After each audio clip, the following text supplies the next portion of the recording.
You wanted the best. You've got the best podcast. The hottest podcast in the world. The Chris Voss Show. The preeminent podcast with guests so smart you may experience serious brain bleed. The CEOs, authors, thought leaders, visionaries, and motivators. Get ready. Strap yourself in. Keep your hands, arms, and legs inside the vehicle at all times, because you're about to go on a monster education roller coaster with your brain. Now, here's your host, Chris Voss. Hi, this is Voss here from the ChrisVossShow.com, the ChrisVossShow.com. Welcome to the big show, my family friends. We really appreciate you guys coming by. Thanks for being here and tuning in. As always, you guys are the most amazing audience in the world. So brilliant, so smart. But that's because you've been listening to the Chris Voss Show for 14 years and 1,400 episodes. And we're putting out 2 to 3 new podcast episodes a day. We're just getting flooded with all the big publishing companies and everything we're doing. So if you're not referring the show to your family, friends, or relatives, go to goodreads.com/Chris Voss, youtube.com/Chris Voss, and linkedin.com/Chris Voss. Subscribe to the big LinkedIn newsletter, the 130,000 LinkedIn group, and all of our different things. So we're trying to be cool on TikTok. So give us some help out there, because we're old, man, and TikTok doesn't get us. They're just like, who are you people? What are you doing? We've got some amazing thinking and mind. Notice I only use the word one mind, because we all know all the smart guests on the show are the brilliant ones, and I'm just the dumb one. But Karen Brown joins us on the show today. She's the brilliant mind. Notice there's only one. It's not plural. Who's going to be joining us on the show today? She is the CEO of Exponential Results. She is the founder and CEO of the company, and she draws on over 30 years of experience as a corporate executive with over 20,000 hours of senior executive coaching experience. Her coaching methods are based on neuroscience, which I could probably use some neuroscience now, allowing her to reach the subconscious and and unconscious. I want to say unsubconscious. That's what was getting me there. Let's go with that. Unsubconscious. The unsubconscious. Did I just invent a new word, a paradigm? You did. I don't know. My psychologist says I need to work on my unsubconscious and get a frontal lobotomy, but that's another story for another time. And the unconscious mind of her clients, where negative patterns are formed. Clearly, I have some of those, and where real change can occur. She is a focused athlete, having completed as an amateur in the IRONMAN World Championships in Hawaii and numerous endurance events around the world. Karen is the author of Unlimiting Your Beliefs, 7 Keys to Greater Success in Your Personal and Professional Life. Welcome to the show, Karen. How are you? I am fabulous. Thank you. Fabulous, darling. Fabulous. Wonderful to have you on the show. We're having some fun with that, with the old BBC there. So give us your .com so people can find you on the interwebs, please. YourExponentialResults.com. That's spelled YOUR, like you, your exponentialresults.com. There you go. And your book was entitled Unlimiting Your Beliefs, 7 Keys to Greater Success in Your Personal and Professional Life, told through my journey to the toughest race in the world. That's my as in yours, not my as in mine. January 9th, 2018. So welcome to the show. Tell us a little bit about your origin story. What got you here and got you into doing all these hard events, like doing these tough events. Like what did you do? You're just like, hey, I really want to go doing these tough events just for fun. Yeah. Wait, you don't get paid for this? Oh no, my friend. I got to pay money to do them. Yeah. And you accepted that? You went, hey, this seems like a good idea at the time. So what motivated you want to do all that? It's actually a great story. So when I was 14 years of age, I was flipping through the channels on the TV, and I saw the coverage of the IRONMAN World Championships in Hawaii. Mm-hmm. And I didn't know what an Ironman was. I didn't even know what a triathlon was. And I was stopped dead in my tracks because of the drama that I saw unfolding. This was the year of Julie Moss and Kathleen McCartney, which is a famous rivalry. Mm. And it truly was a big drama that unfolded. And right before my eyes was sort of this train wreck that I could not look away from. I literally couldn't tear myself away from it. And I wondered why, because I literally didn't know what was going on. And I sat down on the couch, and over the next few minutes, these big emotions began to well up inside me, and I started to tear up. Wow. And what I realized was I started looking at that and comparing myself to it and thinking, what if I have inside me what it takes to do that? Wow. And I'm not tapping into it. I'm just living this small, safe life. That's exactly what I was doing. Even though I was really successful, I had all the outer trappings of success, but I knew in my heart of hearts that I was only doing things that I knew I could achieve. Oh. Now, all of a sudden, here was this behemoth, monster, humongous thing. Caused me to want to vomit anytime I thought about it, because I didn't have any earthly idea how anyone could do it. Yeah. Keep in mind, so Ironman World Championships is a 2.4 mile swim in the ocean, 112-mile road bike, followed by a 26.2 mile marathon. You have 17 hours to complete the race. And it's in really difficult conditions, high heat, humidity, crosswinds. You have everything against you in this I can't race. do this in my gym or in the living room with the walking thing, whatever. The treadmill? Treadmill, yeah. You can tell I don't exercise. Yeah. But the thing was, I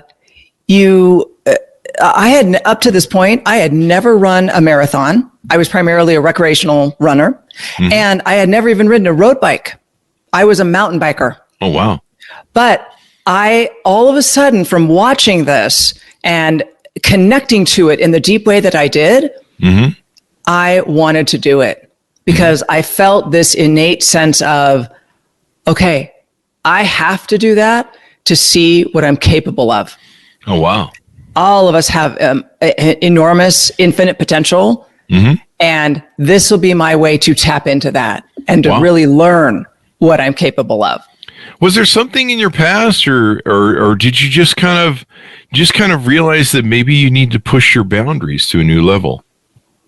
Yeah, I would say massively expanding my comfort zone is what we're talking about. Yeah, definitely. Because like I said, I was just doing things that I knew I could. I was calling them challenges to other people, but I knew I could accomplish them, whether they were in my personal life or at work or athletically or whatever. Yeah.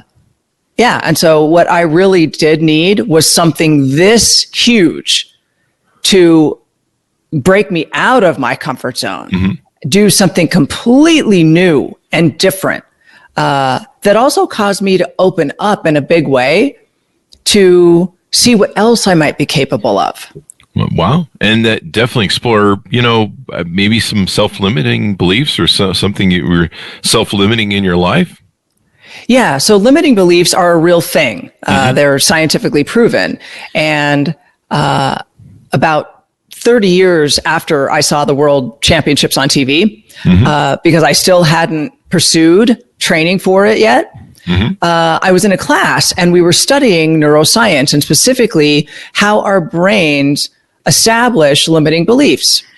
And it really just is a leftover sort of bug in our operating system from caveman times, which is our subconscious mind trying to keep us safe and alive. So when we're faced with anything new, different, maybe even scary, maybe even dangerous, our subconscious mind jumps in immediately and goes, no, you're not going to be able to do that. You shouldn't do that. You shouldn't be doing that. Stop doing that. There you go. And believe me, there were plenty of people later that said, no, Karen, you should not be doing the Ironman. So, and imagine there's a lot of training that has to go in for that, right? A shit ton, man. Like I just couldn't get up and do it, right? Oh, no. I trained for 2 years to be able to do it. Yeah. Wow. About 25 hours a week over 2 years. And how much you get paid for this again? No, I'm just kidding. Zero. Yeah. Remember, I got to pay for the privilege of doing it. Wow. I need to chart. I need to figure out. I need to start something called IRONMAN potato chips or something, and Cheetos and beer or something. I don't know. So, had you started your own company, your consulting firm at that time? Were you just looking to branch out, or was this something that maybe took you out of your corporate world and made you want to start your own company? Yes and yes. So actually, no and yes. I had not started my company at that time.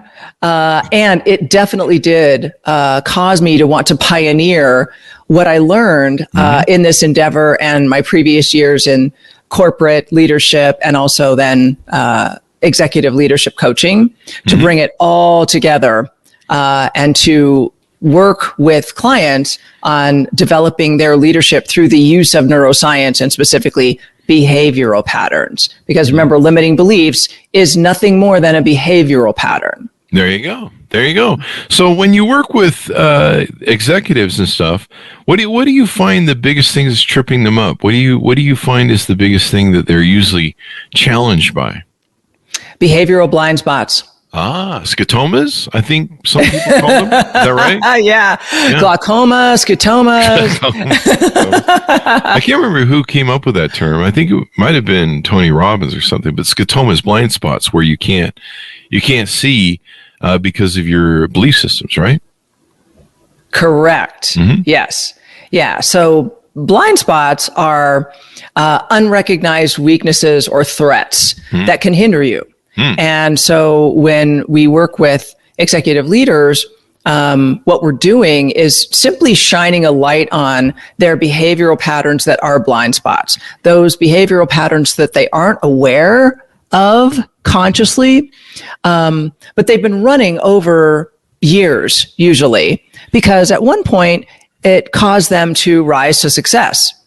And that's the way a lot of blind spots or behavioral patterns work. They work for a long time and they help propel you up to a certain level, but they won't propel you to levels above that, like reaching higher, elevating.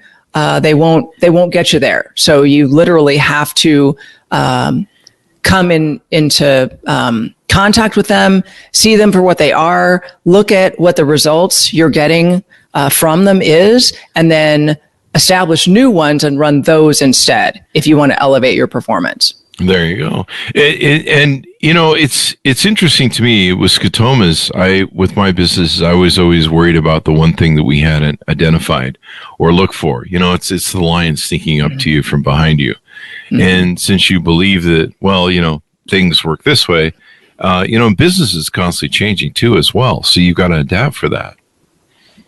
Yeah, absolutely. I mean, the types of leadership that worked 10 years ago even is ineffective today.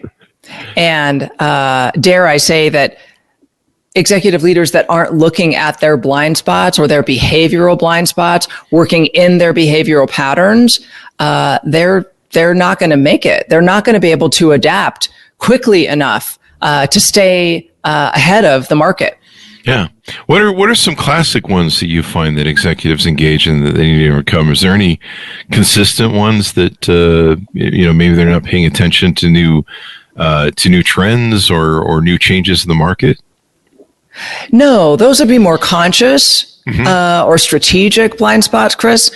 What we're talking about is behavioral blind spots. Okay. So the big easy ones to identify, although every executive leader has their own unique ones. Because even though all of our brains work exactly the same way, no two people have the same exact blind spots. Oh, wow. Okay, yeah.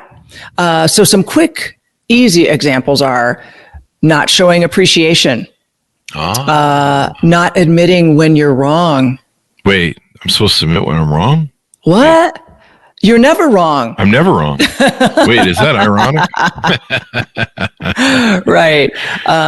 Not truly listening to people. What? I mean, yeah, right. We all know those people that you can tell they're not really listening to what you're saying. They're just waiting for you to finish so that they can give you their solution, their answer. Right. So not truly listening. That sounds like my whole podcast. No, I'm just kidding. I've even do that. Yeah. And then behavior is the thing that really develops us, and leadership is so complicated. I mean, there's a lot that goes into it. People are just like, I don't know, they give me a title and I just rule over everybody now. It's like, no, it's a little bit more complicated, that, isn't it? It's a lot more complicated, complex, I would say, than that. Yeah. But the good news is leaders are not born. They are made. Leaders are not born. They are made. And as long as you apply enough aptitude and you really learn and do the work, you can be a great leader. Mm-hmm. Yeah. But even then, you can have behaviors, like you say, that you don't see, or that maybe are hindering you. You know, like sure. I remember one. I don't know if this counts as a behavior, but I know that Mario Cuomo, when he got some sexual harassment charges there, we found out he was going around hugging everybody and being a little too handshaky. And I was like, dude, after Me Too, like, you're running around hugging people still? Like, what the hell is going on? Yeah. I'm not sure if that counts for what you're talking about, but it absolutely does. Yeah. That's a great example, an extreme example of a behavioral blind spot. You're like, what are you doing? Some of the CEOs that I see, I'm just shocked. We used to write people up for sexual harassment for our companies in the 90s. And yet you see, like, I think the CEO of CNN has an affair with somebody at the office. McDonald's had one of those. And I think there was somebody else recently in another place. And you're just like, what are you guys doing, eh? Like, have you, there's different ways of dealing with stuff. And I think a lot of leaders, maybe these days especially, have to focus a little bit more on empathy. It seems like the workplace has really kind of changed, and there's microaggressions now and diversity things, and so you've really got to take a look at a lot of your behavior, or maybe some of your biases. Yeah, you know what this really points to, which is the number one factor in what we call authentic leadership, which is the most effective current form, modern form of leadership. And that it points to the number one element or factor that you have to be a great authentic leader, which is self-awareness. I have to be self-aware too. No I just can't wander around doing whatever I want. Right? Oh, wow. Well, the examples that you just gave show that those people are not self-aware. Yeah. Because self-awareness says that you are aware of your own behavior and the impact on others. Well, those people are blind. They have no awareness of their behavior and impact on others. Yeah, or just, I don't know. Sometimes they just think maybe they're above the law, or above the whatever the constraint is. There's like a narcissistic sort of, I'm above the law, South Park. Is that maybe some of it that plays into it, that maybe they think they're immune? Or they could be in a powerful, prestigious position where they feel like they're beyond reproach. Sure, that could be it too. But when you boil it all down to its simplest form, it is a lack of self-awareness. There you go. Yeah. And I can see how that can be a huge blind spot, because you're just kind of operating on autopilot. Maybe what you've always done, but society changes, rules in offices change. There's we've seen a lot of growth of the diversity stuff. There's a lot of different issues being more empathetic towards race, diversity, et cetera, et cetera. And, every now and then you'll see some executives stick their foot in their mouth and say something on TV or something. And it's like, well, there goes that job. Yeah. Oh, yeah. The other thing that it has to do with is relational transparency. What you were just talking about, DEI. Hello. How you're in relationship with other people, other groups, right? What we work on for the behavioral patterns that deal with that is something called relationship intelligence quotient. So think EQ, the next evolution of it, and the acronym is RQ for short. Oh, okay. Yeah. So it's tell us more about the relationship thing. Help me understand that, because I evidently have a blind spot on that. Let me just say, I'm relieved that you're still on this show and that you haven't been shown the door because, you felt somebody up or something like that. I would never do that. Relationally transparent. No, like I said, I was doing the sexual harassment write-ups for employees in the 90s, man. When that thing hit, I was the CEO. It's like, hey, we gotta, you gotta deal with this stuff or else it gets out of hand. But so I don't know, man. I would never do that. I mean, I don't even hug people. I don't even touch people. I don't get near them. I'm like, stay over there, employees, and stay away from me. So, but EQ, now that's not emotional quotient, right? Or is it? EQ is emotional intelligence quotient. Okay. So RQ is relational intelligence quotient. And what relational transparency is understanding how you interact with others. And the dynamics that ensue. And let's think about this in a work context. Okay. You're a leader. You're trying to get things done. You and your team are trying to get things done. Well, everybody goes about getting things done in a slightly different way. This is called your motivational value system. I thought those were called my bad employees. Well, that could be too. Could be too. Good and bad, and everybody in between. Wait, there's good employees? Yeah. Don't you have any? No. I've seen them all. And they've seen me. Well, that's a different kind of problem. That's probably, that's another show. That's probably still my problem. Okay. So how this works is we are able to scientifically map out every team member's relationship interaction patterns. So if you and I and 3 other people were on a team, we would map out and put this up on the wall, how we all interact with each other when we're trying to get things done at work. Oh, really? Yeah. This is truly revolutionary, even though the science on this has been around for 32 years. But the reason it's revolutionary is because every time we put this in front of an executive team, they literally sit back in their chair and they go, holy shit, this is exactly what goes on. Yeah. How did you know this? And we go, it's easy. All we did was inventory your behavior, how you guys interact. It's actually very, very simple. Yeah. So and then we help them to see their behavioral blind spots, how to interact, collaborate, and even engage in healthy debate and productive conflict better. There you go.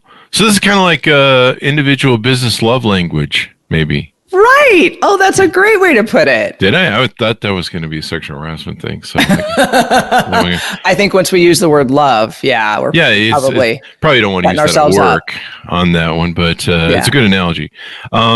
So you understand, I learned a long time ago that you can't treat all your employees the same. There's different people that can produce better or produce differently, and you've got to approach them better, motivate them different. You can't motivate everybody the same way, just getting up and doing rah-rah speeches. We were talking on the show recently, and I need to come up with a better word for it because obviously things have changed. But I used to use it calling touching employees. We were talking about remote work, and boy, that just sounds bad when I say it. But to me, I gotta find a better word for it because things have changed since the 90s. Yeah. But when we had our major companies, to me, going around and meeting with each individual employee and motivating them and touching base with them, that's really what the touching is, touching base with them, checking in with them and going, hey man, how's it going today? Making them feel like a human being, making them feel like I cared because I didn't. And, just having that interaction thing. And I think we were having this conversation a couple weeks ago with an author over remote work and how hard it is for leadership to be able to touch base with employees across the Zoom meeting because, there's a little infection. It's harder to kind of affect people with your enthusiasm, your motivation, and being able to get them jived up to work hard, and of course sharing vision, selling vision to people.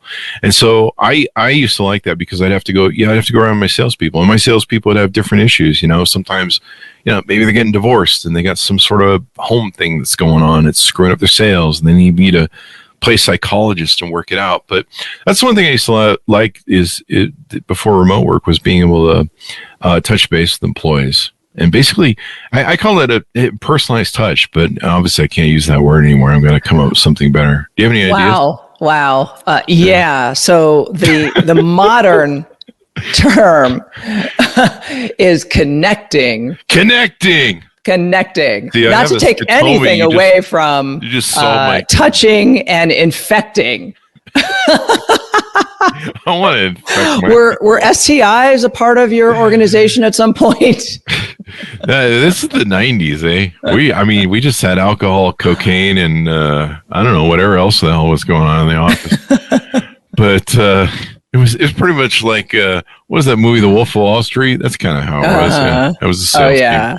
With some touching and infecting added in. You know what? There was something going on between the better looking employees. But, they're on the copy or whatever. I don't know what that means.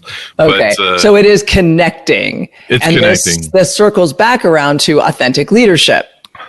You are able to, and I'm not even going to make any jokes about circling back around. HR is sending me a beep right now. Oh, I'm sure. No, so are some others probably. Probably. Okay. So authentic leadership, and I'm going to get this out before I crack up, because it's absolutely true. Authentic leadership is sharing yourself in whole and authentically with team members. Is that when I come to the office in my robe or half naked, wearing shorts? That's why I had to get it out with a straight face first. You knew that. You knew you were setting me up for that. Exactly. Huh? I get it. I was lobbing that in for you. There you go. We should be a team, go on the road with a comedy bit. These are important because, like I said, I kind of have a little scotoma there. I don't even know what the hell they call it. But I do know to stay the hell away from them. Although I don't know, being able to give someone a pat on the back or high five every now and then is cool. But I don't think that's even legal in corporate world anymore. I think you have to keep a 6 foot distance and just poke them with a stick or something. Wow, even that sounds bad. Well, how about doing all of those things, connecting with them through your words? Words. You are being authentic about yourself with them, and you're inviting them to do the same with you. Mm-hmm. And because one thing I learned about a leader is if people feel that you care about them, if you have their best interests at heart, if you're trying to help them achieve their goals, and it's not so much about like, well, you need to make the company achieve their goals. People are like, what does that do for me? Huh? Lately. And so what are some of the other things you help corporate executives accomplish? Well, hold on. Let's finish that thought. Let's do that. So when you care enough about team members and employees that you will examine your own behavior, you will get to know and understand your own behavior and your scotomas, your blind spots, and you will ask others for feedback, and you will learn their behavior, and you will actively give them helpful feedback, that you're in it together. Yeah. I learned some people's behavior and fired them too. So there's that. Well, yeah, there's that. There's that. They were stealing or, talking on the phone too much or something. Yeah. But that means you're in relationship with them, right? Relationship transparency, relationship intelligence quotient. This is kind of interesting because I never really thought about being in a relationship with my employees because, I think HR said it was a bad thing the last time I did that. But I never really thought of that. And it's more of a long-term commitment sort of thing. And I'm not sure I'm up for that sort of commitment. Well, hold on. Take the commitment out of it. Oh, okay. Because what it really is think about how you get things done at work. We're supposed to get things done here? Well, yeah, sometimes. Hey, get to work over there, damn it. Unless you are a one-man band, a one-person show, you have to get things done through others. Yeah. And it's the relationship you have with them that enables or dictates the level of work that you're going to be able to get done together. There you go. So tell us a little bit more about what you talk about in your book. Let's get a good plug in here for the book and some of the stuff you talk about. I know she got Brian Tracy, I think, to put a bit of her endorsement on there. Brian Tracy's a friend. I didn't get him to do it. Oh, okay. Well, I was like, you have a relationship quotient with him or something. A relationship intelligence quotient with him. Yeah. All right. So what the premise of the book is that we all still struggle with limiting beliefs. Because like I said at the top of the show, limiting beliefs are nothing more than a leftover bug in our operating system, which is called our brain. Okay. They don't really serve us anymore. They just hold us back from doing things that are new or different or sometimes even dangerous, but not that often. And so, the book, which is told through my journey to the Ironman, which is one of the toughest races in the world, probably back then it was, that I sort of used my own story and myself as an example and a guinea pig, right? Because I am a super nothing, not talented athlete. I have no natural, incredible ability in that department. I have to work my ass off for everything I do. So I felt like I was a good sort of case study. And doing something humongous like that, you run into limiting beliefs. Oh, I can't possibly compete against professional athletes. I'm just a recreational athlete. I haven't ever run a marathon before. I haven't ridden a road bike before. Those are all limiting beliefs. Right? So in the book, I teach you 3 steps. It's just as easy as that. 3 steps on how to unlimit your beliefs. And you can do it with any limiting beliefs. Works every single time. It's super easy because you know what? Our brains, what I often call our brains is this very powerful yet simplistic machine. It'll do anything that you tell it can do. And if you're subliminally telling it that it can't do something, then it's going to prove you right. It's going to go, yeah, we can't do that. And it's going to stop you. Sounds like half my life. Can you tease out the 3 things? Or do you want to, you got to buy the book. Well, yes, you got to buy the book. Yeah, you got to buy the book. Yeah, it's 3 simple steps, honestly. Anybody and everybody can do it. You're basically becoming aware of it, right? We talked about awareness. The first step is admitting you have a issue. Right. That's what they tell me down at the methadone clinic. Exactly. Oof. Skitomas, methadone, you're throwing them out today. We got them all. It's a full, we had cocaine in there earlier. Yeah. So, we got a full buffet. Well, don't forget the touching and the infecting. Touching and infecting. It's a full contact show. It's a full contact show. It is. You mentioned earlier about, can I compete and beat, professional athletes? And I was like, you know how to do that. You just stick a stick between their legs or trip them, eh? You stick a stick in their spokes. Yeah. So now that I've interrupted you enough, how about can we get those 3 things there? I think you got the first one, right? So first one is become aware of the limiting beliefs that you're running. You do that by thinking about whatever it is you want to pursue. Ironman, infecting people, whatever it is. And make a list of all of the limiting thoughts that come up in your head. Just off the top of your head, onto the page. I can't compete. I'm not a road biker. I've never run a marathon. I'm a terrible swimmer. Those were some of mine. So just jot those down, left-hand margin on a page. I like that, writing those down so that you have them, you can look at them. I mean, trying to battle them in your head is especially when you have 8 personalities like I do, is hard. But I like that. Yeah. So become aware of them, jot them down. And be aware that there's probably going to be more than one. There might be a leading one, but then stay with it and keep asking yourself that question and diving into pursuing whatever it is you're thinking of, and more will come out. Okay. And it's important, like you said, to get them all out of your head onto the page. Okay. So you can see them. Then take each one and write the opposite of the limiting belief. So for me, my limiting belief was I can't possibly compete against pro athletes in the Ironman. The opposite of that is the unlimiting belief, which for me was I will compete in the Ironman World Championships. Yeah. Mine would have been I'll just trip them. Right. Okay. So write out the opposite unlimiting belief for each one. So you changed the paradigm of. Yep. Then carry this with you. Take a picture of it on your phone, carry it with you, whatever you have to do. Then when you notice yourself thinking that limiting belief, interrupt it. And then say out loud the unlimiting version of that belief. So literally, I would stop myself during the day. I was a CEO of a major real estate office at the time. Yes, I got some funny looks. It's okay. I would stop myself dead in my tracks and go, all right, stop. And then I'd go, I will compete in the Ironman World Championships. And then I would go on. So I would do this multiple times a day. And 2 short years later, after I started pursuing this dream, I crossed the finish line in Hawaii. Wow.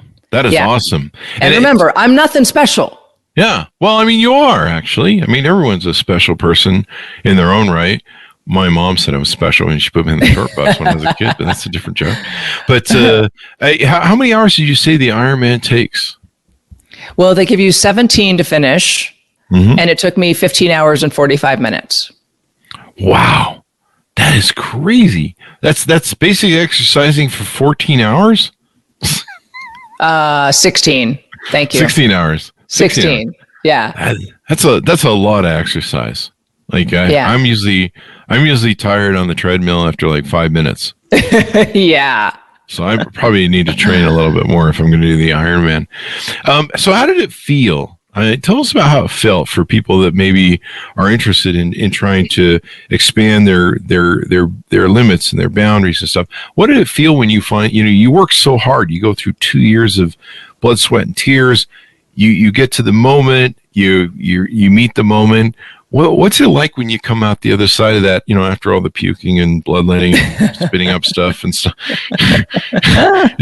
You're like, I can't feel my legs. What's it like mentally when you finally go, I reached the pinnacle and I did it?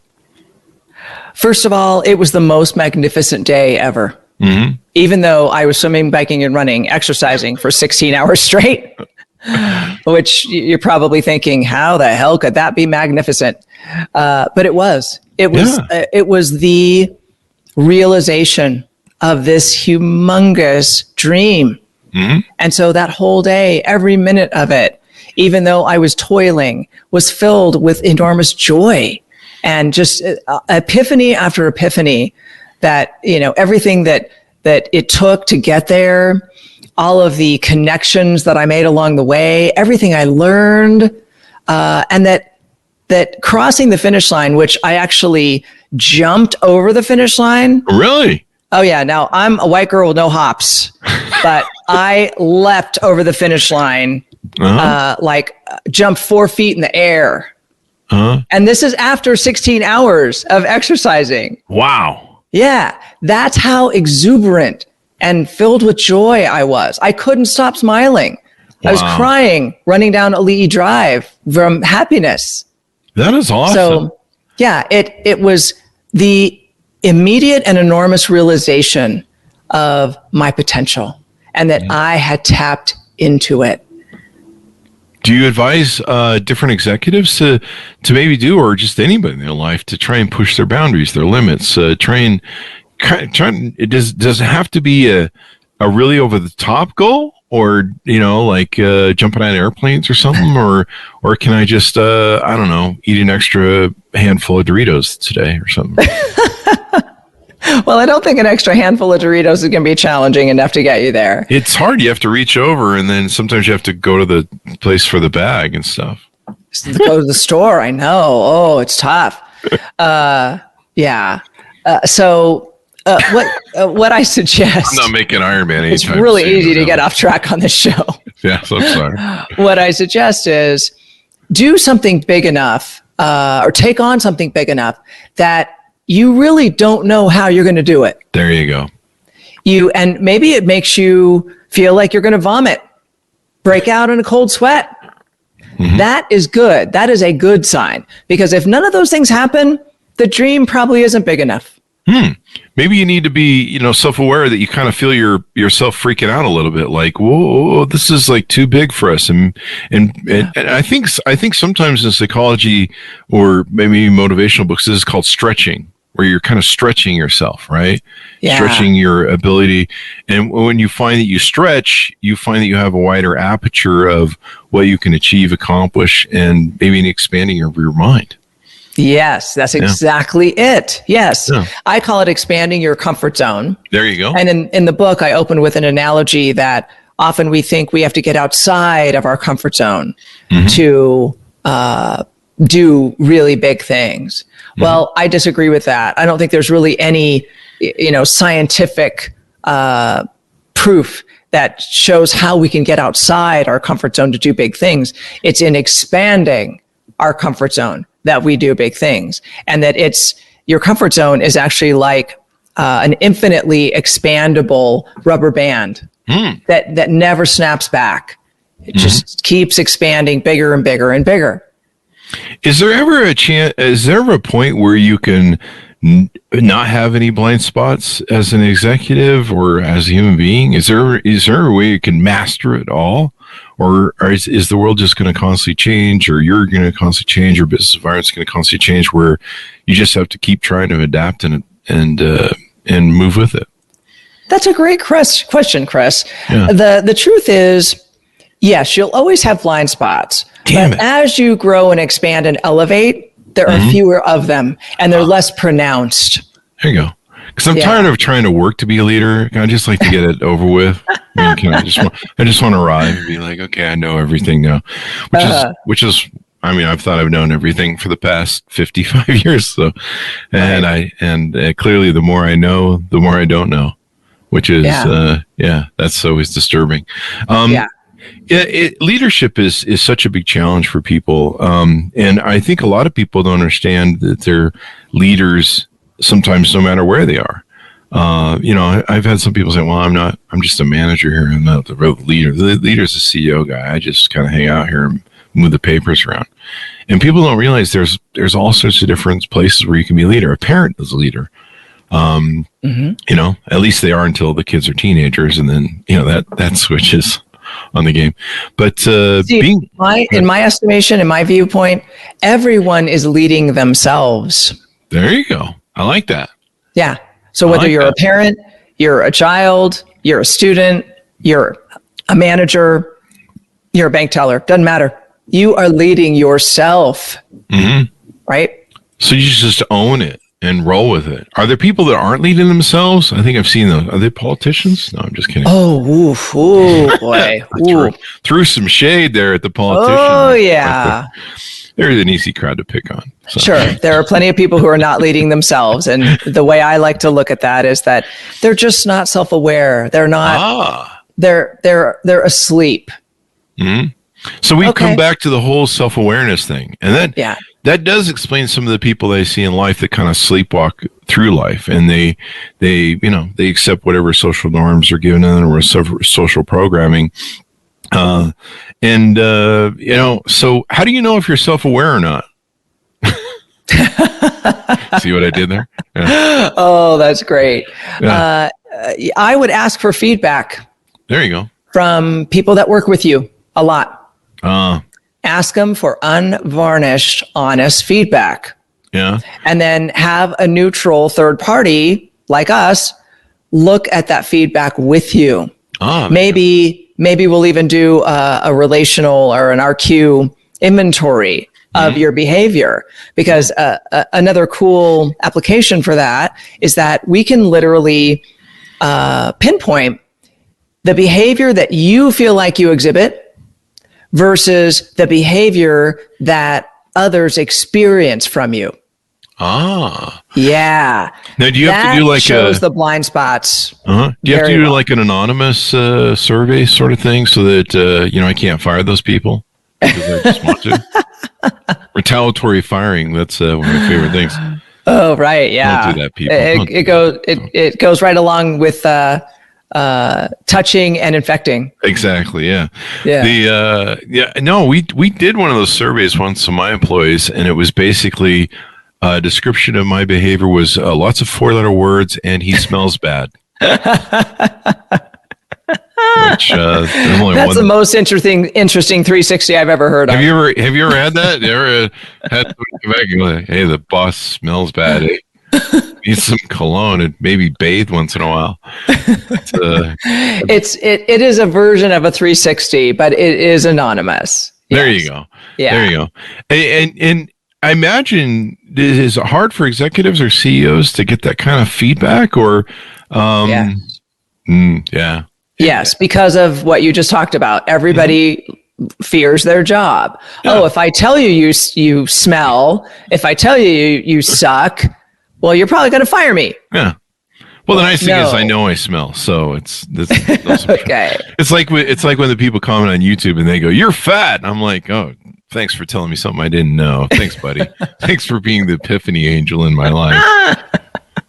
But I think this is important. One of the things I talked about in my book, Beacons of Leadership, I put forth that a leader is like a lighthouse, and he sends forth a beacon. And there's a communication of what you're talking about through your behavior and how you communicate with people, and basically what sort of light you send forth that people interpret and look to as a leader and go, do I want to follow this idiot or not?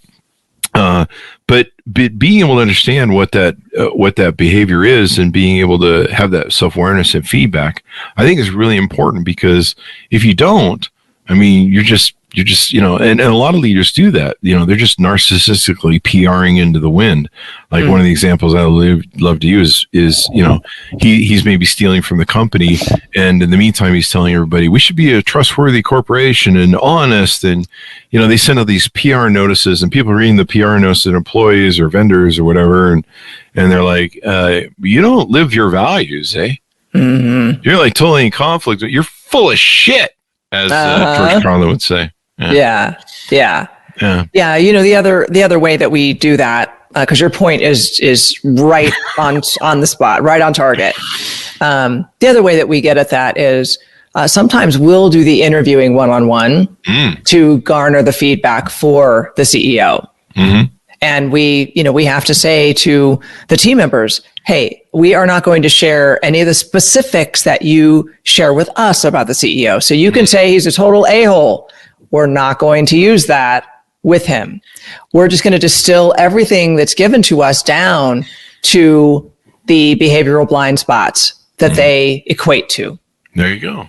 Yeah. Getting feedback is a challenging thing, and it can be, you're like, well, you think to yourself, well, what if they say really bad stuff about me, or they really don't like something? I spoke to a friend who watches the show regularly, and he made some fun comments of a guest we had on, and I think that I saw how maybe the guest could have done a better job, so I reached out to him and I said, hey, what did you think of that show? What did you think of that guest? And I remember thinking in my brain, see, I'm self-aware, eh? At least in this space. And I thought in my brain, I'm like, God, what if he tells me this show is complete garbage? And, maybe it's me who's the problem and whatever. And but I had that thought that went through my brain, but I still sat down with him, and he had some great tips. And I think they liked the guests more than maybe I thought how the interview went. And so it's scary. It's scary to do that and get that feedback, but this is the only way you can improve, right? It's kind of like what you did with the Ironman thing. It's scary to go up against that big goal and all that stuff, and sometimes you can dread it, but you just got to go for it, and that's the only way you can really learn and improve, is to get that feedback. Exactly. Yeah. If you just keep walking around blind, then you're going to get the same results you always got. Yeah, exactly. Yeah, you're not going to grow, you're not going to improve, because you're not going to ever be shown anything new. Yeah. What's that old line? Doing the same thing over and over again, expecting the same results is insanity. Is insanity. Yeah, which my psychiatrist says I'm from. What have we touched on that you guys do at your company and how you help people? What haven't we touched on? Yeah. See, I use that touch word again. What the hell? Right, touching and infecting. I love that. I'm taking that away from this show. What have we? What have you? Never mind. I'm not throwing that on your company. So anything more you want to tease out about how you guys do it and what you do over there? Yeah. Well, we actually can touch and infect everyone. So the way that works is we do enterprise-wide leadership development programs that are comprehensive, soup to nuts. They include training and coaching and teamwork and RQ, interviews that we talked about, 360s, and all of it is customized because no two companies are the same. As I said before, no two people or leaders have the same unique behavioral patterns or behavioral blind spots, right? So we've got to take all of that into account and meet the company where they're at, and then produce programs that will, fit what they have going on. There you go. I like that. Leaders are everywhere, and a company has to develop their leaders because you've got to, as the people rise through the ranks, these are your future CEOs, your future vice presidents, future people you're going to fire, and future people you're going to touch and affect. People, HR is in my ear right now. But you've got to develop them because they're your replacement, especially if you're a CEO. I mean, that was one thing I learned early on as a CEO is, you eventually got to start turning things over to people. You got to start delegating, and maybe you don't want to be the CEO of your company. You want to move to some other things that you want to do, but you need to put somebody who's in a good leadership position who could lead well. And I've certainly, been guilty of putting in people that I thought would make great managers, usually good salespeople that we hadn't developed to be good leaders, and they made horrible managers. And salespeople and managers kind of are two different sort of animals. I'm not sure if you can fully convert them. You know better than I would. Yeah. But it was always a challenge because they're just I think they're just two different modalities. But if you don't have good people you can put in different positions and let them lead. And I think a lot of people have leadership potential. Do they? Or am I delusional? Do I have a good thought? Yeah. A lot of people do have leadership potential. Remember what I said earlier. Leadership is learned, not innate. That's right. Right. But sure. It has a direct correlation to how effective of a leader are you going to be, directly correlates to how much self-awareness you're willing to cultivate, and then how much work you're willing to do to change your behavioral patterns. Yeah. Let me ask you this. Those behavioral patterns include communication? Yes. Like one of the things I was always try to be self-aware and was always struggling to was making sure that what I was communicating, people are understanding. So like if you're telling somebody just a simple example, how to operate a piece of machinery. Okay, you go beep, beep, beep, boop, boop. And that's how you make that work. And, sometimes an employee would screw something up and I'd say, hey, what happened? They'd be like, well, you told me to do this. And I'm like, I did. And, you'd have to try and figure out the best way to communicate to make sure that, am I communicating my vision correctly? Am I instructing people correctly? Am I motivating correctly? So I just thought I was paranoid this time, but I guess I was trying to be self-aware. Oh, yeah. So what you're talking about there is a couple of different things. First of all, managers manage things. Managers manage tasks. Leaders lead people. Ah, I love this. Yeah. So when you're telling, say, a manager how to run a machine, you are telling them how to do something. You're telling them how to manage tasks, right? When you're a leader leading people, what you're doing is setting expectations of the end result that you're looking for. There you go. And then saying, okay, that's the end result. Now figure out how to get it done. There you go. Doesn't matter to me how you get it done. I just want this to be the end result. And painting a good vision for them is really important as well. you have to set clear expectations. And that's something that we do find a lot as a behavioral blind spot, that either no expectations are set at all. Mm-hmm. It's just, you go from a meeting where everybody says, oh yeah, that's what we need to do. Mm-hmm. And somebody's going to do it, but they don't know who it is. And they don't know by when, much less anything more detailed about the expectations on what needs to be done, mm-hmm. or what the end result is. Or they're very vague. Yeah. Very vague. Or we just need to have more meetings. Yeah, we just need 20% growth. Okay, 20% growth in what? By when? Measured how? Yeah. Right? Simply. Give them some more detail, and then truly step out of their way. Have some milestone check-in meetings. Mm-hmm. Ask what the trajectory is. Maybe measure some data, track some results, see if you're on trajectory, if you're on course. If not, this is called performance management. Ask some questions, mm-hmm. right? Hey, tell me what's attributing to where we are versus where we wanted to be at this point. Mm-hmm. Let them talk.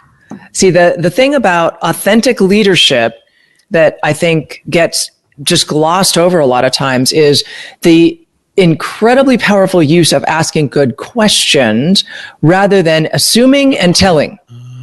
Oh, well, you're off course because we're missing the mark, and tell me what's going wrong. Mm-hmm. Where are you falling short? What? No, that's not going to be real effective with anybody. Mm-hmm. So you've got to ask really good questions, stay out of assumptions, and then get them to tell you what's going on. Mm-hmm. And then just help facilitate solutions for it. That is also your role as a leader. You are a facilitator. You do not need to be the smartest person in the room. You do not have to command and control, come up with every solution, every idea, and tell people what to do. That's the opposite of authentic leadership. Yeah. I love this because when I'd read, I think it was called The Fifth Discipline back in the day. I'm an old 80s books reader and a lot of the Tom Peters. And I remember, I think it was the Fifth Discipline, and the book talked about trying to create a learning organization. Uh-huh. And that was the thing I was always trying to do. And maybe the better language word is what you use, making a self-aware organization, because that way you kind of self-learn, really. Yeah. Sound right? Yeah, absolutely. Yeah, as long as you give people the room to self-learn, because guess what? That's going to include making mistakes, mm-hmm. and failing, mm-hmm. right? But there isn't one person I can talk to that wouldn't say they learned the most through making mistakes or failures. There you go. That is the way we learn the biggest lessons. Yeah. We don't really learn much by having successes. In our subconscious brain, it's just like, oh, okay, yeah, that worked well. All right, on to the next thing. It doesn't even register. And then sometimes that just kind of reinforces sometimes maybe a scotoma or bad behavior, because we're like, well, I'm succeeding. I make more money. They give me a bigger check this year. Clearly, whatever I'm doing is working. Yeah. You know? And then suddenly you've hugged people too much, and you're you're Governor Cuomo, and you leave them with an infection. Yeah, you leave them with an infection. You got to go. Yeah. You got to go. Man. Well, I mean, let me say this. The proof is in the pudding on all of this stuff. Mm-hmm. The several companies we've worked with doing, full comprehensive enterprise-wide leadership development programs. Mm-hmm. They had, the years that we did that, they had the best financial performing years of their entire company history. Wow. I mean, we're talking very mature, tenured companies, 55, 60, 70-year-old companies. Wow. Yeah. They were also voted some of the best places to work. And that's important too, especially now when you're fighting for employees, because they're, it's a battle now out there for employees. Well, I don't know, they're laying off people right now, but I think it still is a battle. I mean, our employment market. If you're in tech, it's not so much of a battle, but other sectors, yeah. Yeah. It's pretty crazy what's going on right now. But I can see how this could develop a learning organization. Do you ever, when you're doing this with companies, do you ever have, maybe that one or two employee or a couple employees like, I don't want to do this. I don't want to learn anything. That ever happen? Sometimes, yes. You got to give them a little prod and go, hey. A cattle prod works really well. Oh, wow. Yeah, electrified. See, I was just doing touching and affecting. You just went full cattle prod, right? Yeah, exactly. Is that? Yeah. Can we run that by HR and see if that's legal? I think I might actually consider that in the 90s. No, here's the really cool thing about how this actually works is people get curious. Those reticent ones, those resistant ones, they get curious. Number one, because everybody around them is using it. Yeah. Everybody around them is using it. They are looking inward. They are becoming more self-aware. They're working on themselves. And quite frankly, they don't want to be left behind. Mm-hmm. And second of all, the science interests them. And because they also know that they can hang their hat on it. It is scientific. It's not conjecture or just, something that worked well for one person and probably won't work for everyone. But that's also why, we started using science over 10 years ago. That's why I pioneered this science into the executive leadership development space. Because in my Ironman journey and after being a corporate for so many years and then being an executive coach, the two did not go together back then. Nobody was doing this. I mean, there were no Brene Brown, Simon Sinek, Daniel Pink, Adam Grants on the scene. They didn't exist. So I thought, the space is ripe for a game changer, for an exponential difference maker. And this is it, because the speed and volume processing power of our unconscious mind is more like a rocket ship compared to that of our conscious mind, which is like a skateboard. There you go. So which would you rather ride, a rocket ship or a skateboard? Well, it depends. Is there any Ironman working on this rocket ship ride where I have to exercise? No.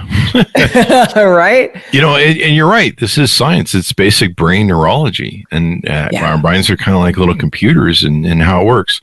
So would you say that it's better to do this, or should we just have more pizza parties to get the employees motivated? That's good. There. Big LinkedIn joke there. There you go. The fun one everyone's around. Well, this has been a fun, insightful interview, and I've loved it because you've actually opened my mind to a few things, especially about how there's no more touching and affecting anymore. So I'm going to go face it, HR. But no, I always want to create a learning organization, and now I have a better word for it. I have being self-aware. I'm now self-aware that I have a better word for it. How's that work? So give me your .com so people can find you on the interwebs and learn more about your company and what you guys do there. All right. Go to your, YOUR, exponential results.com. You can get in touch with me there. You can read up on everything we do. You can book an appointment. You can spend all day there if you want. Okay, spend all day on the website. There you go. Reach out to you guys, and I imagine they can talk to you about different services you offer, et cetera, et cetera. It's been fun to have you on. I've learned a lot. In fact, this is probably one of my best learning experiences when it comes to business in a while, because it's actually made me think about a lot of things I did over the last 35 years, good and bad. So thank you very much for coming on. Thank you. This was a ball. There you go. And thanks to my audience for tuning in. We couldn't do it without you. You guys are the smartest audience in the world. And if you've listened this far, you're damn far smarter than ever. So now go shine forth. Sign up for the Ironman if you want. How much does the Ironman pay again? Anyway, callback joke of the show. But learn to expand your minds and become more self-aware, really, because I'm tired of putting up with most of you who aren't. Quit sleepwalking through your life, eh? But thank you for coming by the show, everyone. Go to goodreads.com/Chris Voss, youtube.com/Chris Voss, linkedin.com/Chris Voss. This will be on the big LinkedIn newsletter, and also TikTok. We're trying to be cool, and we're not because we're old, but we're going to try and make it work. Thanks for tuning in. Be good to each other. Stay safe, and we'll see you guys next time. And that should have us out.